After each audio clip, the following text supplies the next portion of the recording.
Good evening. Unit number say 6, MA Philosophy MPY 001, MGP 005. Block number 2, Unit number 6, Sources of Conflict, Perspectives. Introduction.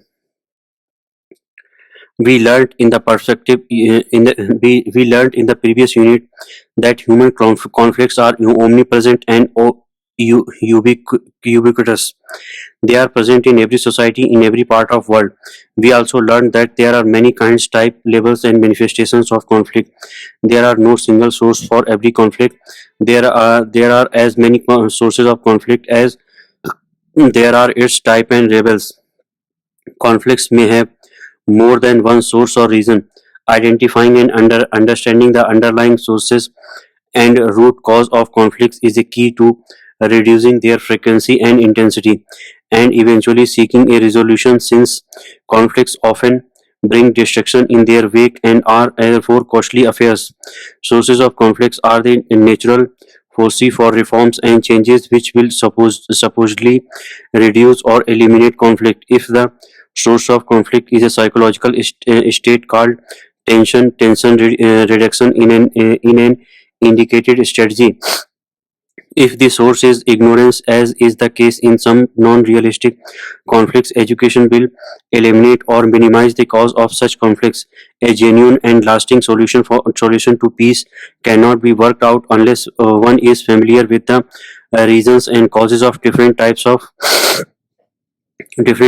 conflicts. Conflict resolution effort will bear fruits only when the root causes of conflict are identified and the grievances of conflicting parties are addressed. Therefore, it is very important for us to know both the general and specific causes that result in conflicts. It must be recognized that the adequate research has not been done by scholars, theorists of peace and conflict studies on the causes, effects, and international implications of ethnic, social, and other forms of communal conflicts. Most scholars have focused their research on international armed conflicts or wars. This unit will focus on the causes of conflicts, including armed conflicts and other non-armed conflicts.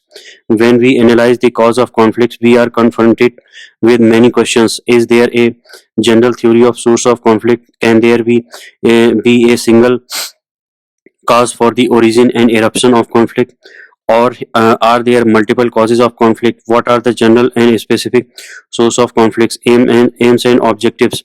This unit will enable you to understand the causes of conflict, the theoretical perspective on sources of conflict, the general causes, specific sources of conflict, the economic, political, ethnic, religious, and structural causes of conflict. Sources of conflict, theoretical perspective. Why does conflict or violence occur? To answer this question, several scholars have theoretically analyzed the concept of conflict or violence. Some of the major theories are frustration or aggression complex, relative deprivation theory, modernization process, and conflict as an inherent process of social change. Frustration aggression theories of human conflict were developed in the discipline of psychology by Dollard and his associates. This theory was further developed by Lewin. This theory argues that frustration breeds aggression. Urbanization, mass media, especially the television and other such sources of information, help an individual to become aware of higher standard of living experienced by people in the developed industrialized societies. People living in underdeveloped or developing countries feel frustrated when their expectations, aspirations are not fulfilled due to lack of technology and scarcity of resources. Conflict or resolution resulting out of such frustration is known as frustration aggression complex. Secondly, if an influential section of society appropriates for itself a greater share of resources and opportunities available in that society, then the rest of the population in such a society feel relatively deprived. Such imbalance usually occurs during the period of relative prosperity, or development. If the fruit of progress during the process of development are not evenly distributed among all the constituent sections of a society, those relatively deprived of their due claims resort to violence as a means to redress their grievances. When the gap between perceived expectations and real entitlements widens, it leads to conflict or violence. Conflicts are also directly related to the modernization process. Most developing countries go through this transitional phase from tradition to modernity. During the transitional period,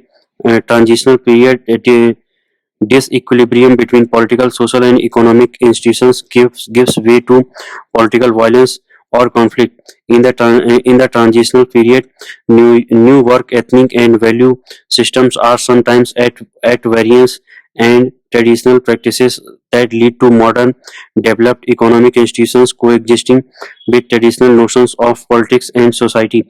Such an congruence between various institutions in a society or between institutions and processes within a realm such as politics lead to tensions. For example, political modernization implies accommodating political participation of the new social groups. However, institutions that represent political modernity sometimes continue to function on the basis of primordial affiliations. Thus, political violence conflict in the transitional societies is rooted in their failure to develop institutions responsive to the need for participation by the new groups. It is a commonly held belief that conflict or violence increases with the beginning of the process of modernization, reaching a peak in societies at midpoints of development and then subsiding as modernization gains momentum. Lewis Kozer and Ralph the Dahrendorf in their conflict theories emphasize the use of conflict to resolve social tensions and maintain interpersonal relations. They follow Karl Marx and George Samuel here. For them, conflict is a natural manifestation of social change because in this process some groups benefit more than the rest. Resolution of tensions through conflict is particularly marked in pluralistic open societies as it allows citizens to exercise freedom even to challenge the established norms and institutions. Others like Franz Phantom and George Sorel maintained that conflict violence is the only tool available to the oppressed people for their struggle against oppression and exploitation. Fanon, the African radical intellectual, uh, said in his famous book The Wreck of the Earth, London, 1965, that the colonized people resort to violence to free themselves from the cycles of colonial rule. He asserted that the rebirth of the marginalized and the neglected would depend on their commitment to violence against the imposed structural violence of the unequal and heartless society. Sorel, the French radical, spoke about a regenerative role of conflicts. He held that through violence and conflict, a class will discover its identity and resurrect itself. Thus, this is in sharp contrast to what Mahatma Gandhi has affirmed about the therapeutic result of non-violence. Gandhi also affirmed that exploitation is the supreme form of violence. Let us briefly discuss here Edward Isaacs' theory of conflicts cited in Ramsbotham and others. Other list the seven main approaches in terms of the central propositions that conflict is innate in social animal, that it is generated by the nature of societies and the way they are structured, that it is dysfunctional in social systems and symptom of pathological strain, that it is functional in social systems and necessary for social development, that it is an inevitable feature of competing state interests in conditions of international anarchy, that it is the result of misperception, miscalculation, and poor communication, that it is the natural process common to all societies. In his various writings, late Edward Azar developed a theory of protected social conflicts.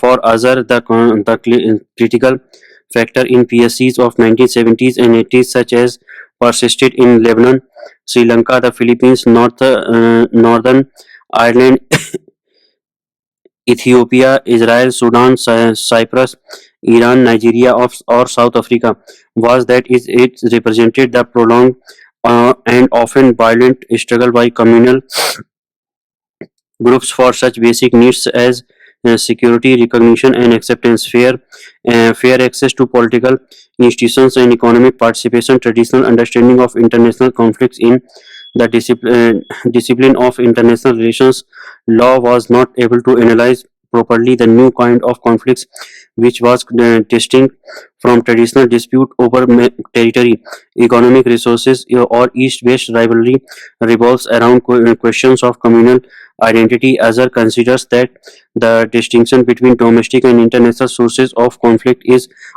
artificial, as both can simultaneously act as decisive factors for the beginning and escalation of conflicts. His study of PSC suggested that many conflicts currently active in the underdeveloped parts of the world are characterized by a blurred demarcation between international and external sources and actors. Moreover, there are multiple causal factors and dynamics reflected in changing goals, actors and targets. Finally, these conflicts do not show clear starting and and terminating points. The term PSC emphasized that the sources of such conflicts lay predominantly states within the states rather than between states. Azhar identifies four clusters of variables as preconditions for the transformation of such conflicts to high level of intensity. First, the most useful unit of analysis in PSC situation is the identity group: racial, religious, ethnic, cultural, and others. PSC analysis focuses on identity groups, nothing that it is the relationship between identity groups and states which is core of the at the core of the problem, and that individual interests and needs are mediated through membership of social groups. What is of concern are the societal needs of the individual: security, identity, recognition, and thus Azhar links the disjunction between state and society in many parts of the world to a colonial legacy which artificially imposed European ideas of territorial statehood onto a multitude of communal groups on the principle of divide and rule. As a result, in many post-colonial multi-communal societies, the state machinery comes to be dominated by a single communal groups or a coalition to a few communal groups that are unresponsive to the needs of other groups in the society, which strains the social fabric and eventually breeds fragmentation and protected social conflict. Second, Ajar identified deprivation of human needs as the underlying source of PSC grievances resulting from need deprivation are usually expressed collectively. Failure to redress these grievances by the authority generally lead to PSC. Unlike interest, need are non-negotiable, so that if conflict comes, it is likely to be intense and vicious. In particular, others cites security needs, development needs, political access needs, and identity needs, cultural and religious expression. Arguing for a broader understanding of security, other linked this to an equally broad understanding of development and political access. For him, reducing conflict situation requires reduction in levels of underdevelopment groups which seek to satisfy their identity and security needs through conflict are actually seeking change in the structure of their society.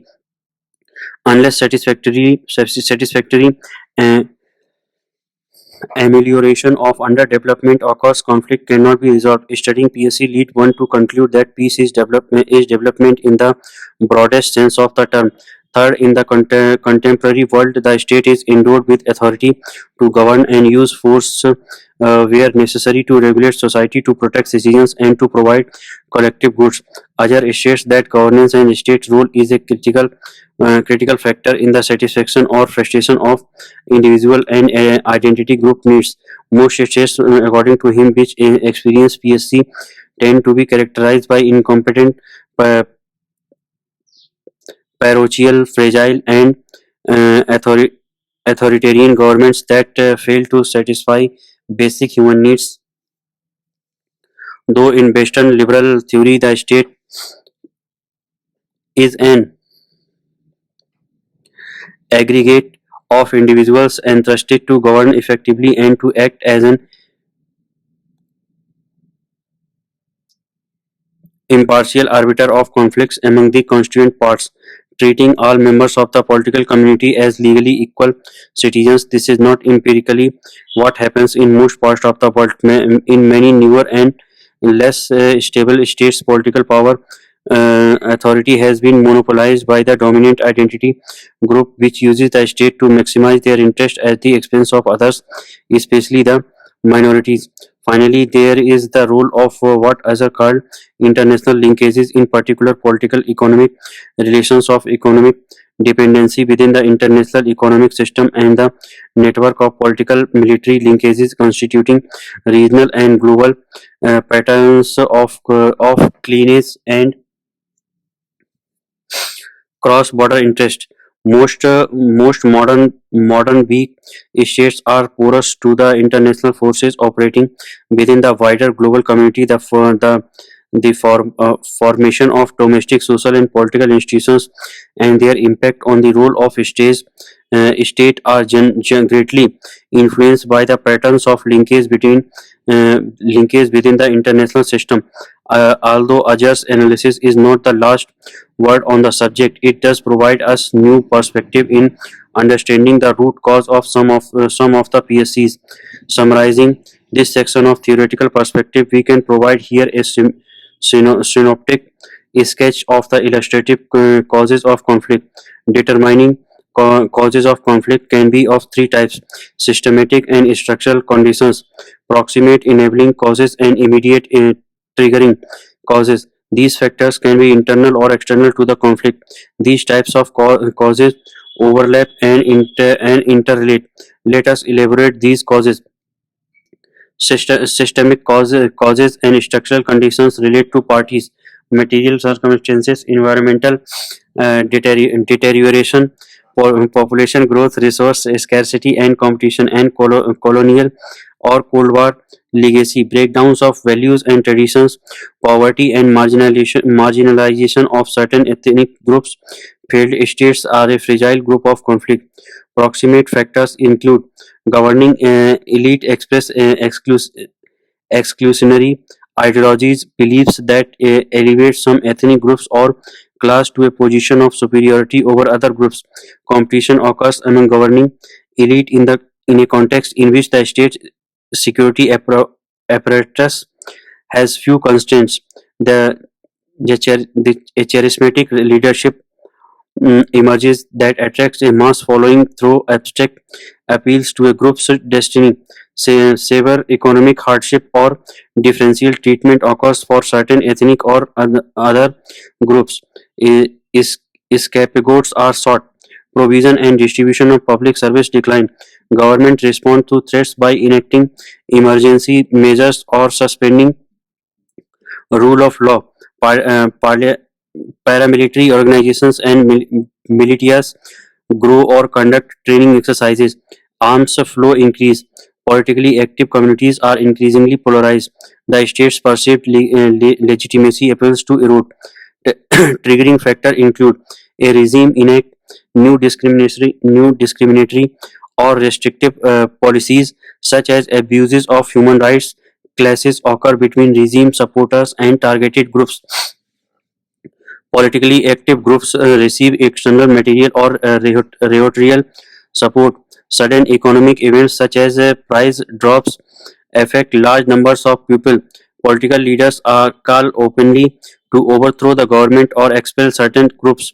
In the introduction of the unit, we raised two questions. Can there be a single cause of the origin of conflict, or are there multiple causes of conflict? On these questions, Mack and Snyder hold that the most social scientists now accept the principle of multiple causality of conflict. Hence, there is no one basic source of conflict. Although it is true that all conflicts do not have same general sources, some writers have pointed out that some generalized sources can be identified and empirically tested. For instance, two writers, Rose and Rose, cited in Mack and Snyder, have asserted that these primarily motives underlie intergroup conflict. Number one, a desire for acquisition of scarcity values, political or power conflict. Number B, desire to convert others, ideological conflict. And C, desire to prevent contact with inferiors, racist conflict. Let us now look at the general sources of conflict. General sources. There are certain general sources which cause conflicts. Let us discuss them here. Number one, aggressive human nature. Many social psychologists and social scientists believe that human nature is basically responsible for the origin of conflict. They assert that human beings have certain innate inherent features such as aggressiveness, love, lust for power, position, and authority, love for war, and so on. Sigmund Freud suggested that opposite instinct exist side by side in the unconscious mind of every human being with no disharmony. Conflict occurs only when two overt verbal, symbolic, or emotional responses required to fulfill one motive are incompatible with those required to fulfill another. When a person is motivated to engage in two or more mutually exclusive activities, a conflict situation arises. For example, in a monogamous society, a man cannot marry two women at the same time, no matter how attractive they are to him. Thus, it is clear that that psychological concepts like hostility, aggressive impulses, or antagonistic sentiments do do bear on conflict. Re- Rubenstein cites the biblical story of Cain and Abel to illustrate the psychological aspect of human nature. This biblical tale narrated in Bible is common in all three major religions of the Middle East: Judaism, Christianity, and Islam. The story goes that Adam and Eve have two sons, Ch- Cain and Abel. One day, God asked both of them to offer sacrifices to him. Abel, who was a nomad and shepherd, sacrifices the firstborn of his flock of sheep, and God accepted. Cain, who was involved in agriculture, the elder son, offers a sacrifice of farm produce. God spurns his offerings. In consequence, Cain hates Abel. He had feelings of anger and jealousy against Abel and develops a personal uh, any animo- animosity against him, and one day he kills his brother.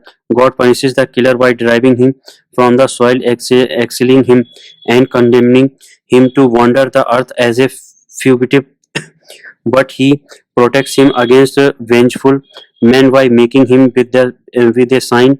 Cain settles in the land of Nod, east of Eden, where he becomes a founder of cities. This story tells about the many sources of conflict: non-recognition of chance, sacrifice, sibling rivalry, vulnerable targets. Abel was young and weak.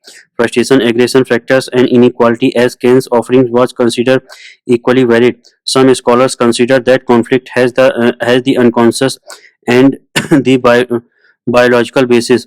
They wonder if there are some innate endemic qualities in societies and human beings which predispose them more or less unconsciously to engage in conflict, presuming that according to Reynolds, Felger, and Wayne, nothing can move us to act in particular ways more strongly than those elements in our psyche that we are completely unaware of.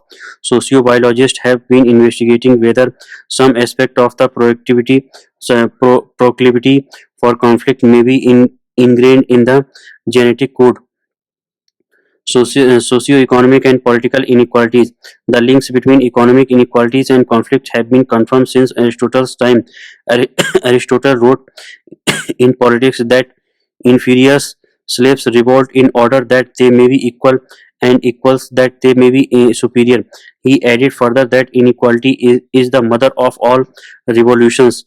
James Madison in the Federalist characterizes inequality in the distribution of property as the most common and durable sources of conflict. Frederick Eagles has argued the political violence results when political structures are not synchronized with socio-economic conditions.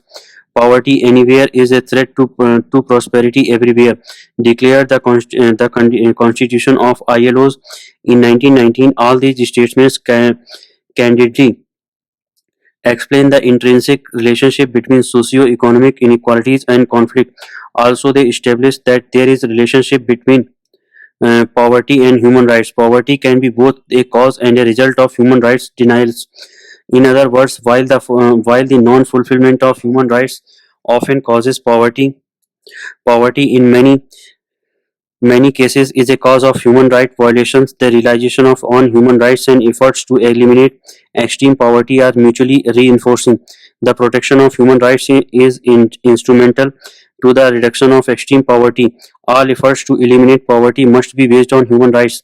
In the present age of globalization, poor people as well as the poor underdeveloped nations are getting marginalized. It is true that global economic integration is creating opportunities for the people around the world, but it is also leading to widening the gaps between the poorest and richest countries. Many of the poorest countries are marginalized from the growing opportunities of expanding international trade, investment, and in the use of new technologies.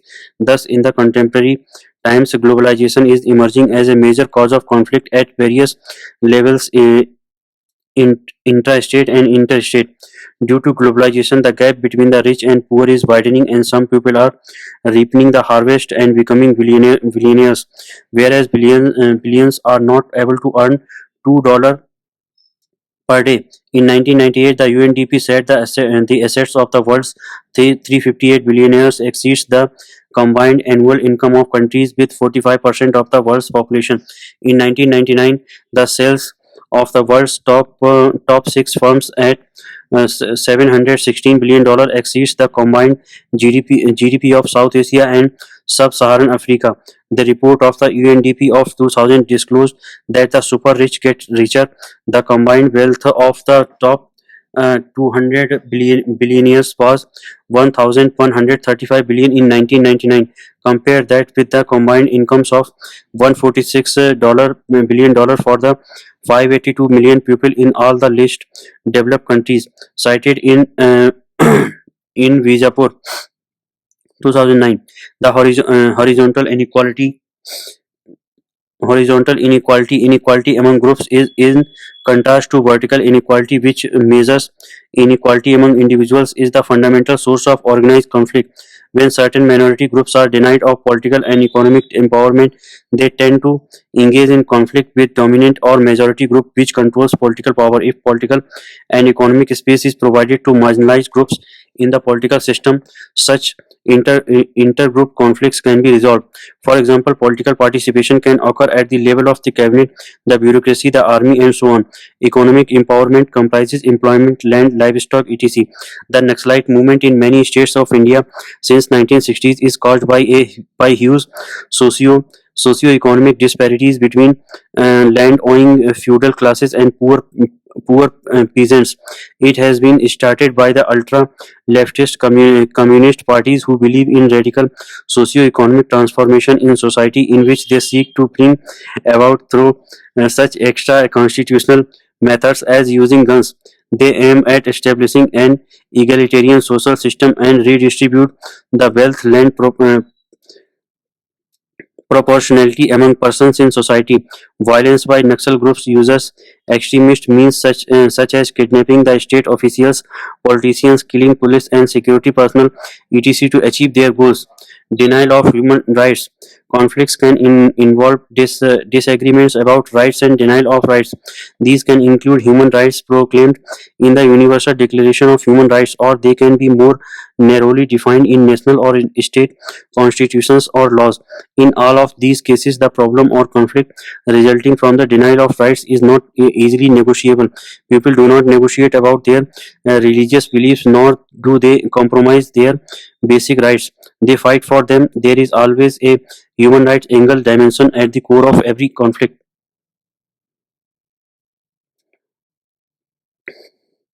Religion. Religion has often acted as one of the major sources of conflict. Since religion provides a worldview of its own, it comes in clash with other religions. Sometimes we find interreligious conflicts. Regarding the former category of conflict, we can give the example of Islam, which began a career of conquest in the 7th century with the thesis that it was the only true faith and was necessarily in conflict with all other religions. The doctrine of jihad, holy war, as understood by Arab Muslims, then brought the Muslim state in conflict with the non-Muslim state of unbelievers. Belief in jihad induced continuous attacks by the Arabs upon the dissident Roman Empire and rising uh, Christendom during the 7th and 8th centuries, and resulted in extensive Muslim conquest in the Middle East, North Africa and Spain. Uh, Christendom, however, reacted militarily in the crusades of the 11th, 12th, and 13th centuries, turning on Islam with the doctrine of papal sovereignty of the world. The Ottoman Turks then took the leadership of Islam, and during the 15th, 16th, and 17th century were almost continuously at war with Christian Europe, conquering conquering contesting the Balkans, the Hungary, as well as most of the Arab world's Turks power wanted, and eventually the Ottoman Empire broke into national states, as did the Holy Roman Empire. Today, Christian and Muslim states coexist and cooperate in the United Nations. Both the Jihad and the Crusades are things of the past. Different interpretations of the religion by the follower of the same religion causes inter-religious conflict. Many examples can be cited in this regard. We find frequent Shia-Sunni conflicts in many parts of the world. Similarly, religious differences between Protestants and Catholics in the 16th and 17th centuries ended by the peace treaty of Westphalia, which recognized the sovereignty of territorial states and the authority of the temporal monarch to determine the religion in this in his pupil if he wished. Since then, Protestant and Catholic states have been peacefully coexisting. There has been a global revival of interreligious and interreligious conflict in recent decades. The frequent communal clashes in India are examples of the former. These conflicts lead to simultaneously a cluster of multiple conflicts, legal court cases, mass media campaign, rewriting of history, legislative debates, and riots in the streets. No wonder the course and the many phases of a conflict at times leave us bewildered. bewildered. The ferocious civil strife in Algeria between the radical Islamist and moderate Muslim or secular opponents that had claimed the lives of nearly 1 lakh people since 1992 is an example of intra-religious conflicts. Ethnicity. Ethnicity can be one of the source of conflict since the demise of authoritarian communist rule in the erstwhile Soviet bloc states of Eastern Europe. Ethnic conflicts have sprung up. Also, whenever great empire disintegrate, ethnic rivalries break out. The authoritarian regimes generally suppress ethnic histories of various ethnic groups. Ethnic conflicts can also erupt in other situations. Scholars of ethnic studies have identified many reasons of ethnic conflicts. Let us discuss them. First, in Brown's view, systematic prerequisite for ethnic conflict is that national, regional, and international authorities must be too weak to keep group from fighting and too weak to ensure the security of individual groups. Whenever empire collapse or become Unstable, different ethnic groups decide to provide for their own security. Ethnic conflict is most often caused by collective fears of the future and the domination of one group by another. Most ethnic conflicts stem from the failure of political, economic, and social institutions to pay sufficient attention to the grievance and perceived needs and fear of significant groups in the groups in the state. Second, ethnic conflicts focus on the false histories not empirically tested or scholarly established by dispassionate method that many ethnic groups have of themselves and others. These histories are usually passed from generation to generation by word of mouth. These stories become part of a group's lore, distorted and exaggerated with time. These histories present one's own group and heroic, while other groups are demonized. Grievances are enshrined, and other groups are portrayed as inherently vicious and aggressive. Group members typically treat these ethnic myths as received wisdom. Third, in some multi ethnic societies, there is a tendency for political parties to be organized along ethnic lines. When this happens, party affiliations are a reflection of ethnic identity rather rather than political conviction. Under these circumstances, elections are mere census. The minority parties have no chance of winning power. If these parties become victim of a tyranny of the majority, their leaders may start separatist movement. Fourth, many countries have inadequate constitutional safeguards for minority rights. Even in places where minority rights guarantees exist on paper, they are often inadequately enforced. In short, constitutional and political reforms are needed in many places to address important ethnic grievances. Fifth, Ali Mazrui says that many conflicts in the third world are due to great power intervention. Ma- Mazrui has pointed out so forcefully, there has certainly been a change from the old days of Pax Britannica, whereas the old imperial motto was disarm the native and facilitate control. The new imperial cunning has translated it into arm the natives and consolidate dependency. While the British and the French once regarded it as important to stop tribal warfare, they now regard it as profitable to modernize tribal warfare with lethal weapons.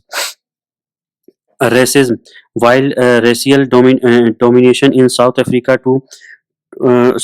of blacks during the early 20th century, when Gandhi's struggle in South Africa for the rights of people in Indian origin there and the establishment of apartheid laws since 1950s created racial conflicts in South Africa, represent a good example to illustrate how racism can cause conflicts. Earlier in the 19th century, the United States has had to suffer a civil war for the period of 4 years over the question of abolishing slavery. In 1858, before the outbreak of civil war, Lincoln uh, Lincoln Lincoln has stated that a house divided against itself cannot stand. A government cannot endure permanently permanently half slave and half free. Racial discrimination can be an immediate factor of ensuing conflict. Caste, social hierarchy, or stratification of society also is one of the major sources of conflict. Caste system in India assign different social, professional, and legal status of the people belonging to different castes. Lower caste and untouchables are the worst victims of caste conflicts. Official data reveals that atrocities and crimes against ex-untouchables abound. The decade 1990 to 2000 indicate that a total of 2,85,871 cases of various crimes against them were registered countrywide. This means that an average of 28,587 cases of practice of untouchability and as atrocities against scheduled castes were registered every year during the 1990s. These include 553 953 cases of murder, 9,990 cases of grievous hurt, 919 rapes, 184 kidnappings, abductions, 47 dacoities, 127 robberies, 456 cases of arson, 1403 cases of caste discrimination, and 8179 cases of atrocity. In other words, every hour more than 3 cases of atrocities against them are registered, and every day 3 cases of rape and at least one murder are reported. Scholars of peace and conflict studies uh, describe caste conflict as structural violence. Ideology. Discussion of ideology as a factor for triggering conflict has figured throughout in this unit. We all are we all are familiar with the fact that the ideologies of Marxism, fascism, Nazism, totalitarianism, and religious fundamentalism have caused many conflicts. Cold War or ideological war between the superpowers was the best example to illustrate this point. Global sources of contemporary conflict. Since the end of Second World War, most of the interstate conflicts were caused by Cold War between two superpowers, the United States and the USSR. With the disintegration of the Soviet Union, the Cold War came to an end, but this led to conflicts between the states. The former communist states of Soviet bloc experienced ethnic conflicts. Yugoslavia and succession demands, Czechoslovakia, Che- Chechnya, etc. There are analysis of systematic sources of conflict themselves, setting aside the clash of civilizations. Hypothesis of hypothesis of Huntington, which predicts future conflicts across the fault lines between civilizations, and in particular a geopolitical struggle between the West and the rest. The main focus is on three interlinked trends: deep and enduring inequalities in the global distribution of wealth and economic power, as the rich developed countries constituting 20% of the world population control and own 80% of resources, whereas the 80% poor from the developing world own and survive with 20% of global wealth and resources. Human induced environmental constraints exacerbated by excessive energy consumptions in the developed world and population growth in the underdeveloped world, making it difficult for human being to be improved by conventional economic growth and continuous militarization of security relations, including the further proliferation of lethal weaponry. It may be noted that $176 million worth of weaponry was exported to the Third World between 1987 and 1991. As a result, the combination of wealth, poverty, disparities, and limits to growth is likely to lead a crisis of unsatisfied expectations within an increasing informed global majority of the disempowered. The probable outcome of this, argues Homer Dixon, will be three kind of conflicts: scarcity conflict, mainly at interstate level over oil, water, fish, land, group identity conflict exacerbated by large-scale population movements, and relative deprivation conflicts, mainly at domestic level, as the gap between expectations and achievements widens, cited in Ramsbotham and others. With the demise of the Second World after the collapse of the Soviet bloc, the First and the Third World are seen to be confronting each others all the more starkly. Summary: the identification and understanding of sources and causes of conflict is a key to reducing the occurrence of conflict. If the sources and underlying causes are eliminated and grievances of conflicting parties are addressed, conflict resolution will be easier. There is no single source of conflict. There are many sources of conflict. This unit discusses two types of sources: general and specific sources. Under the rubric of general causes, three important sources are discussed. They are aggressive human nature, social, economic, and political inequalities, and denial of human rights. Under the specific sources, we discuss the role of religion, ethnicity, race, caste, and ideology in causing conflict of these kinds. The unit also discusses many theoretical perspectives on causes of conflict, such as frustration, aggression, conflicts, relative deprivation theory, modernization process, and conflict as an inherent process of social change. The framework of scholars like Dollard, Levin, Fanon, Kozer, Marx, Sorel, Gandhi, mm, Dahrendorf, others have been discussed. From their analysis. We learned the most social scientists now accept the principle of multiple causality of conflict. Hence, there is no one basic source of conflict. Thank you.